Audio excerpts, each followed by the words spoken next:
So I was sitting here and I was throwing these mugs, and I thought, before I clean up the wheel and get on to the next thing, I'm just going to show you, I'm not going to keep it, how to make a Cheatie Plate.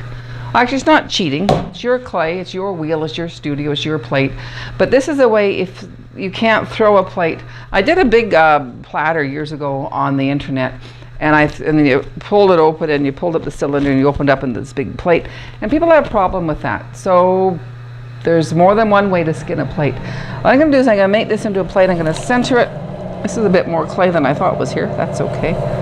Get rid of that schmutz on the outside. And I'm just going to flatten it out into a pancake.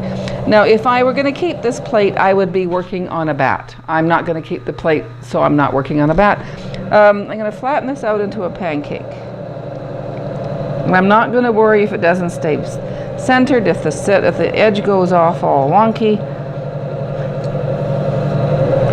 So I've got it about as thick as I would like a plate bottom to be. It's a little thicker, but that leaves you options to trim.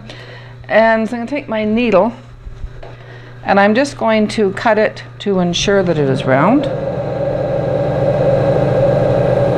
Notice I went down slowly and a lot of revolutions went around before I made progress down. That's a whole lot of words for going slow, but anyway, so I cut that round and tidy. I'm going to just make it tidy. I'm going to take a stick. Now this one I don't like. This one I like for mugs because it's curved on the bottom and get around the bottom. This one over here is straight. It's just not curved. All I'm gonna do with this stick is I'm just gonna put it under here.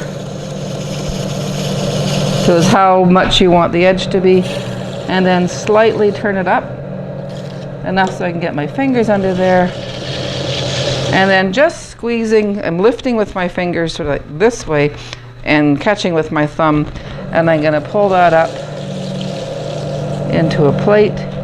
And now I'm going to throw the edge, and you've got a plate. Now if you wanted it to be a taller edge, you could go under more with your stick, but that's an easy way if you have problems making your plate and opening it up to make a plate. And this is a little thick on the bottom, but we all have our problems. Anyway, so I'm going to cut this off, and this clay isn't wasted. I will roll it up, no, and stick it in the reclaim and wedge it up with something else over there. Cheatie plates.